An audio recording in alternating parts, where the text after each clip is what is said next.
Assalamualaikum warahmatullahi wabarakatuh. Nama saya Herlina Ayu Indriani, NIM 200.24196. Saya akan menjelaskan tentang perjanjian internasional yang saya pahami.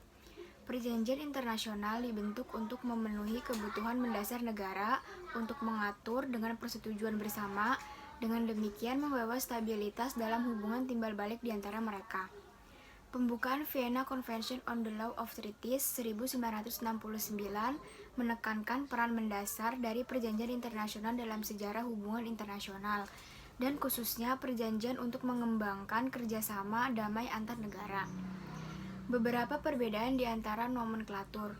Yang pertama, treaty, kedua, konvensi, ketiga, agreement dan arrangement, keempat, MOU, kelima, deklarasi, 6, protokol dan adjustment, 7, statuta, 8, modus vivendi, 9, concordat, 10, agreed minutes, 11, pertemuan nota politik.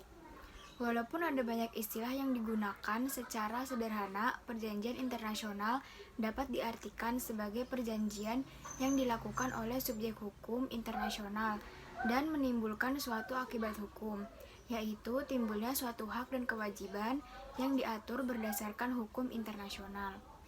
Ruang lingkup perjanjian internasional hanya melibatkan negara dengan negara, negara dengan organisasi internasional, ataupun antar sesama organisasi internasional.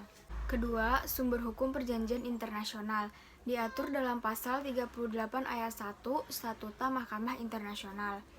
Ketentuan yang diatur dalam pasal 38 ayat 1 Statuta Mahkamah Internasional tidak dapat dipisahkan karena menentukan bahwa keberadaan sumber hukum internasional tidak dapat mengesampingkan kekuasaan mahkamah untuk memutus perkara berdasarkan asas ex aequo et bono dalam hal para pihak menerima penerapan asas itu. Vienna Convention of the Law of Treaties ditandatangani tanggal 23 Mei 1969 yang disebut sebagai Konvensi Wina 1969. Merupakan suatu perjanjian internasional yang mengatur terkait ketentuan pembuatan perjanjian internasional. The Vienna Convention of the Law of Treaties between States and International Organization or between International Organization 1986 memiliki arti penting bagi masyarakat, yaitu sebagai suatu perjanjian internasional multitalenta, sebagai instrumen hukum internasional yang secara eksplisit mengakui posisi organisasi internasional dalam masyarakat hukum internasional. Yang ketiga, bentuk-bentuk perjanjian internasional.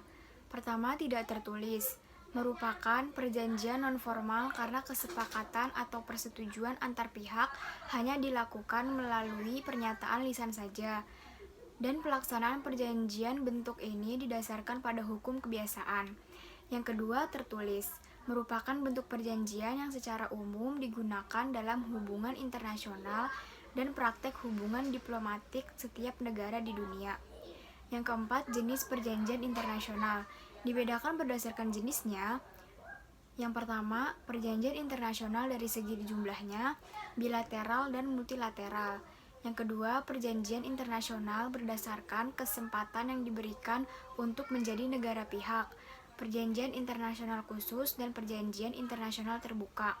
Yang ketiga, perjanjian internasional dari segi kaidah hukum yang dilahirkannya, kaidah hukum regional dan secara universal umum.